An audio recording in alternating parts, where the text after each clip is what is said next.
If you're planning your first long ride, there's some key things that are going to be different.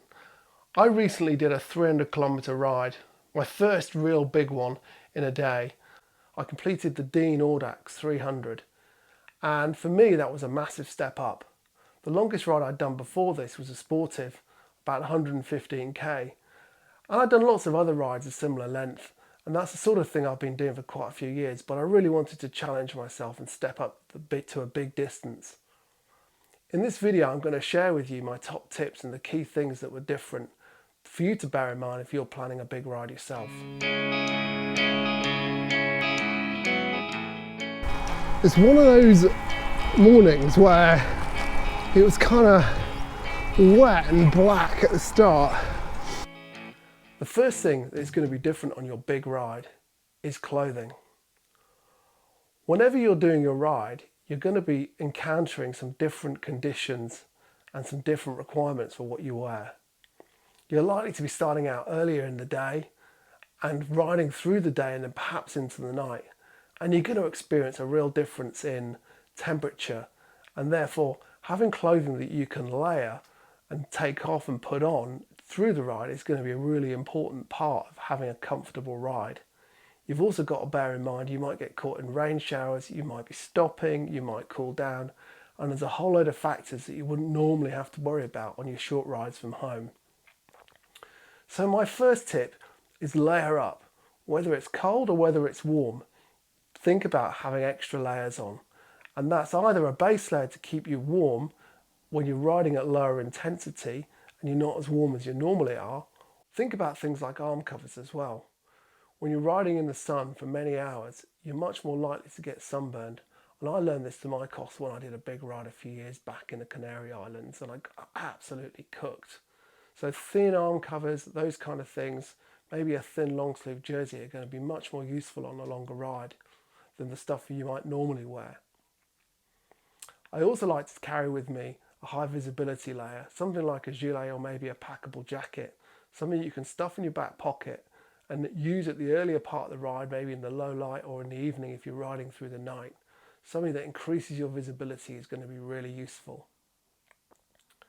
And then think about just something that's waterproof, and you might not worry too much about getting wet on your shorter rides, but on a long ride the last thing you want to be is soaking wet for hours and hours on end.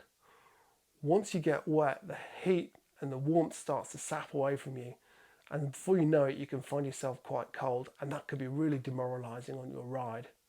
I learned to my cost on my ride, if you get wet you can really quickly get cold. It's a good time for a situation report. Situation is damp. The road is damp, the air is damp, and I am damp. Really good shoe covers and gloves is also going to be important. If you can keep your extremities warm, you're more likely to stay warm and have a great ride. So layering is definitely the key to a comfortable day's ride. I have to confess, I've never had triple bounty. My second tip is to think about fueling and hydration differently. Often when I go on short rides, I won't worry about taking any food with me. I won't have much in the way of water, maybe just a bottle. On a long ride, you definitely have to think more proactively about what you eat and how much you drink. It's quite easy to overlook this, particularly at the beginning of the ride when you're feeling great, and you'll regret it later on if you've not had enough to drink or not had enough to eat in the earlier stages. So what I like to do, a big meal the night before, have a big breakfast, and then make sure you start eating from early on in the ride so that you don't hit an energy kind of low later on in the ride and really start to struggle. I've done quite a few big rides now, and this is definitely a key thing. Eat early and eat regularly through the ride, and it will keep you going through the later stages. What I like to do is prepare a couple of energy packs that I keep in my jersey or in my top tube bag, which I also take with me on long rides. You're going to have plenty of opportunities to stop in an organised Sportive or Gran Fondo or an Audax, and usually you'll be stopping every 50k, maybe a little bit more. So there's plenty of opportunity to have extra meals and extra food, but it's nice to have a little snack pack to keep you going. The snack packs that I make up, I usually have for 2 hours, so I've got one of those pacing at about 3/4 of an hour for each snack, and that keeps me going throughout the long ride for 12 hours plus. In these I usually keep a bar, some jelly babies and something else, a snack or maybe a gel. And what I like to do is I have one of these in my jersey at any one point in time, and on a longer ride I might keep another spare or another couple in my top tube bag.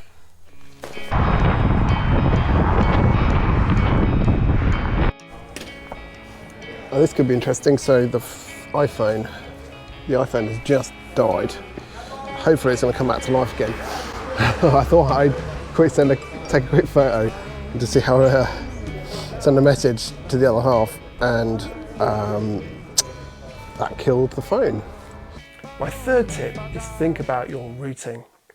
Firstly, definitely make sure you know your route really well in advance. I like to put the GPS route onto my Garmin, and I also like to carry a backup on my phone. It'll really help you have a good, enjoyable ride, and in the latter stage of the ride when you're tired, if you know your route a bit already, it's going to help you massively. Top tip is to always put your route onto your GPS and use a dedicated GPS for the purpose of this. Lots of people like to use phones and things like that, but the problem with this is it will very quickly drain your battery, and particularly if you're doing a cold ride, most people will know this, but it's worth reminding people who haven't done it. The battery drain on your phone and even your GPS can be a lot quicker, but particularly I found using an iPhone on a ride in the cold with a GPS is a sure way to flatten the battery in no time. And then you haven't got your phone for other things you might want to do, such as phoning friends, maybe texting people, posting your social media dates and updates and all that kind of stuff. So using a dedicated GPS is a really good way to protect your phone battery. It also allows you to keep your phone in your back pocket, which is nice and warm, and it will also protect the battery and keep it going for longer. So load your ride into a GPS and have that kind of on you all the way, guiding you around the course. It's one less thing to think about, and I think it's quite a good point in terms of safe riding, because if you're not worrying about which direction you're going, you're more able to concentrate on the ride and even just enjoy the ride and watch out what's going around you.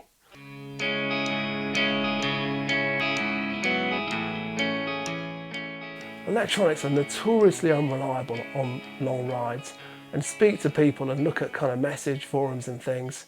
You'll see loads of people talking about electronics and which GPS to use and which has the best battery life and all this kind of stuff. My top tip is take with you a power bank to power and charge up your electronics on the ride.